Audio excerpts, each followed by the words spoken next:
Hey everybody, this is Lance from Desert Tech, and today we're going to be showing you how to detail strip your Wolverine. For our example today, we have a 20-inch 308 Wolverine, and to start off, let's do a safety check really quick on the rifle. So let's drop our magazine, check our chamber, see that it's clear on the inside, and then start our disassembly. Put our magazine to the side there. We have 3 takedown pins, one here, and one here. We're just going to push those through and then separate our upper from our lower. So push this pivot pin through here, and here. And these takedown pins are going to be pulled all the way through from the opposite side.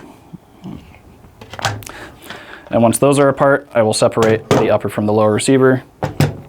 Let's start with our lower receiver first. I'll just set our upper aside. Let's get our trigger pack taken out. And so to do that, we will disconnect our trigger bar from our sear back here in the rear. So to do that, we're going to make sure our rifle is set to safe on the safety selector, and then we are going to push down on the trigger connector bar and push out. So when that's disconnected, this is going to become free. Don't worry about that. And then take the hammer, just squeeze it, and then you're going to pull up, and that's going to get the whole trigger pack out of the lower receiver. So that's the lower receiver taken apart. We're just going to set that to the side. And on the trigger pack itself, there are a few parts that we recommend that you clean and lubricate fairly regularly if you're shooting the rifle a lot. Down here you have a sear that needs to be cleaned if it has a lot of ingress, carbon, or dirt and crud that may be getting into the trigger pack. Oil, lubricate, and brush this down. On the inside of the trigger pack near the top, you have this disconnector here. The disconnector, we recommend you clean, grease, lubricate, and brush down if that's collecting carbon, dirt, and sand. So with that done, we're just going to set our trigger pack aside. Next, let's get our bolt carrier out of the rifle. With the upper receiver, just pull on the charging handle, which is going to make your bolt carrier fall out of the back of the receiver. And to work on your bolt carrier, you have 1 cotter pin and a cam lug, a bolt head, and then your firing pin. To do that, all we're going to need to get is some pliers, and we'll start by taking out the cotter pin. And that should come right out pretty smoothly. With that removed, your firing pin is going to drop out the rear. And to get the bolt head out, we need to get our cam lug out. So to get the cam lug out, we're going to rotate the cam lug 90 degrees so it can clear the recoil spring and guide rod. And it will be pulled straight out of the carrier body. We'll set that aside, and your bolt head will come free. So on the bolt carrier body itself, there are 3 main points on each side of the carrier that we recommend you clean. This is going to be in constant contact with parts of your upper receiver and will have the most wear induced onto your upper receiver. So we recommend you clean and lubricate this lug, and then the recoil spring and guide rod notches that will be guiding your whole carrier body in your upper receiver. And that'll be present on the opposite side of the carrier body as well, where you have 1 lug here, and then the opposite side. It is symmetrical, so we recommend getting the 3 points, or 6 technically if you're going to be doing both sides. Let's put the carrier body aside, and let's take a look at our bolt head. The parts of the bolt head that are going to be collecting the most carbon and fouling is definitely going to be your bolt face and around your extractor. If these start to seize up or you get a little bit of carbon fouling in your firing pin hole, we recommend you run a brush through your firing pin hole and try and swab out any of the carbon that would be causing any sort of malfunctions or failures on the rifle. And then that is the rest of the bolt carrier cleaning. If your firing pin's all dirty and messy like this one here as well, we recommend you just wipe it down and re-lubricate it so that it is freely moving inside of the carrier body. And last but not least, we want to be able to clean our upper receiver, and to do that, we're going to take our handguard off and take our barrel out, and then that'll just give us a bare upper receiver to work with and clean. So to do that, let's get our handguard off first. We're just going to need a Torx bit. We're going to loosen these. Not all the way, they don't need to be completely removed, but they do just need to be loosened up as they just clamp the handguard to the upper receiver. And then take our handguard pin, push that through, pull that out on the other side. your handguard will just pop right off the front of your receiver. And now we just have the barrel mounted to the receiver. Let's take our barrel out of the upper, rotate this 180 degrees, and then loosen these 3 screws by backing them out slightly to loosen the clamp on the barrel.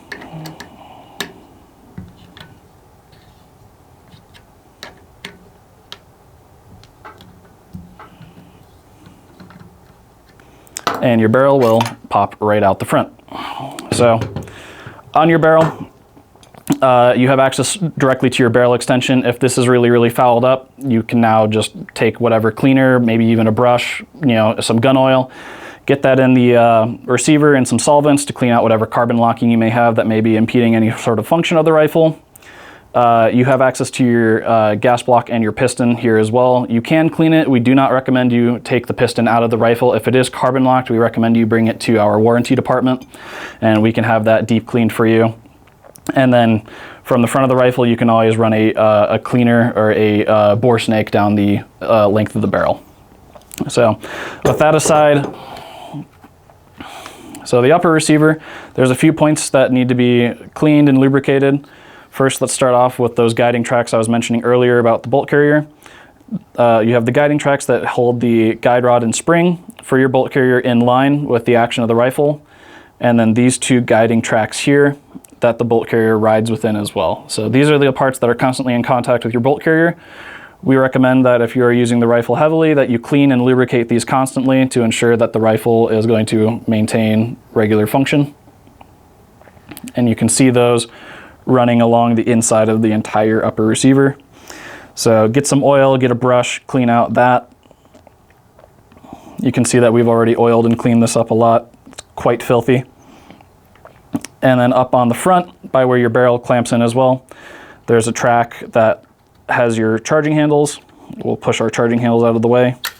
The track that carries your charging handles, we recommend oiling and cleaning this out as well so that the rifle is easy to charge and manually manipulate. So inside here, just get oil and clean out whatever dirt and debris that may get into the upper receiver.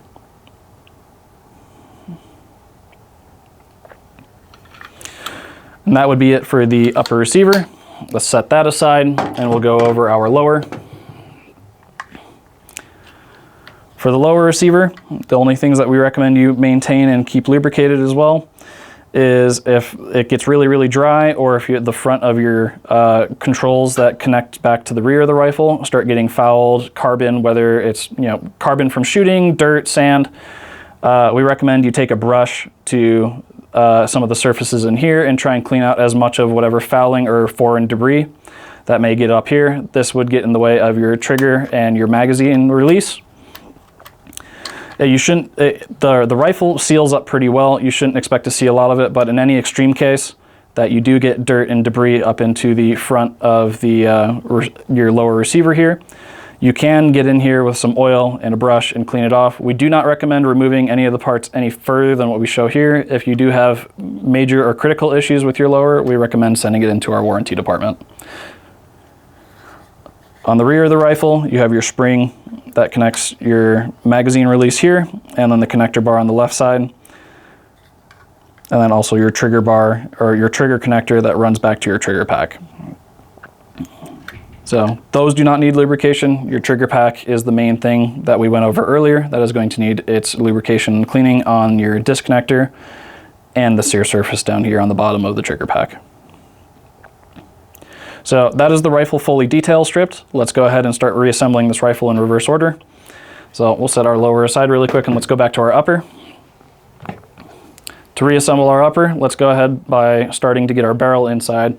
So let's drop our barrel in the upper. We're going to lock the barrel in place. So let's take our torque key again and we're going to rotate our barrel locking screw here back 180 degrees. And then tighten all 3 barrel clamps down to the 80 inch-pounds that the torque key provided will lock it to. So we're going to just do all 3 until the torque key clicks on each one.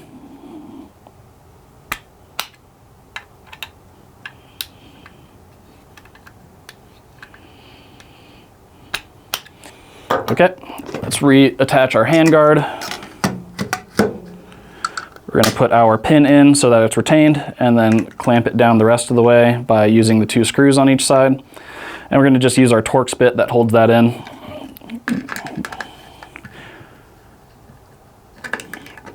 So it is wedge clamped into the receiver, so you don't need to apply too much force to make sure that that handguard doesn't walk off the rifle or become too loose.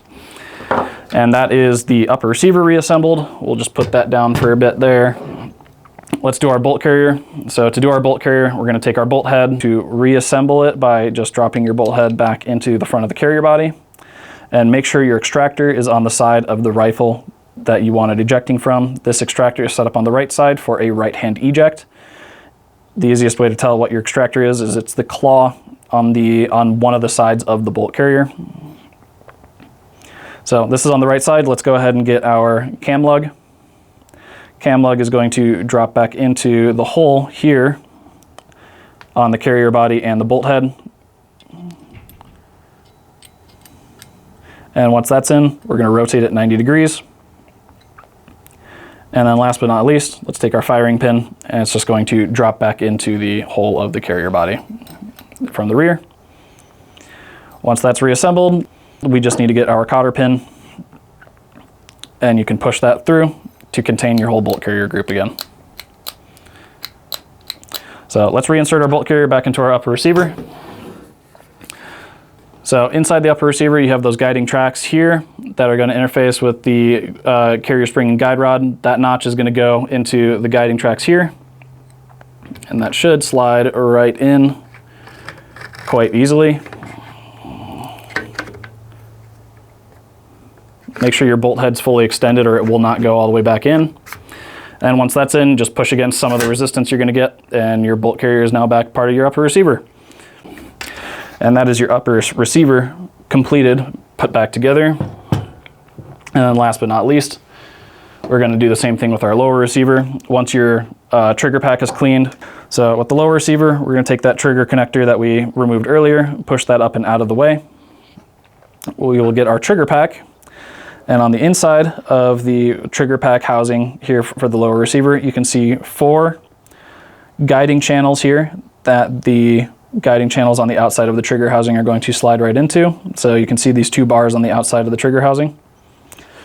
Those are going to align in the lower receiver and then slide into place right there. So now it doesn't move forward and it's held in there very, very firmly. So your trigger connector, as it comes back down into your receiver, there is a track that it needs to sit in, which is along the right side of the rifle. Lower receiver, this is just going to pivot back down into place. Make sure the hook that connects to your sear surface is out of the way. And you're going to have to manipulate the bar just to make sure it sits within that track. So once that's pushed in, the bar is going to be flush along the right side of the lower receiver. And then last but not least, we need to connect the hook back to our sear. And to do that, we're just going to push down and then push in until that hook is sitting on the nub of the sear. I'll do that one more time for you because it does require a bit of finesse. And it will be a lot easier if your lower receiver is already in the safe position. On fire, it does move the position of where that trigger connector will be. So keep it on safe so you have a little bit more leeway to push this over the sear connector. So you're going to push down and then push down and in, and it should snap over your sear. That is the lower receiver fully reassembled. So let's take our lower and our upper, put them back together and do one final function check.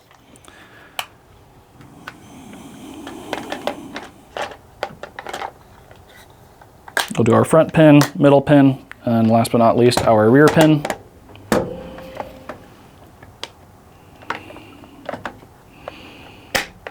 Okay.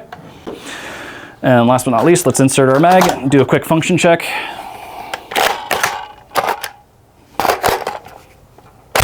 Cool, and that is a Wolverine rifle detail stripped and then fully reassembled. And of course, if you like this kind of content, let us know if there's anything else that you would like to see with the Wolverines. And don't forget to like and subscribe as we have more content coming down the pipeline for this.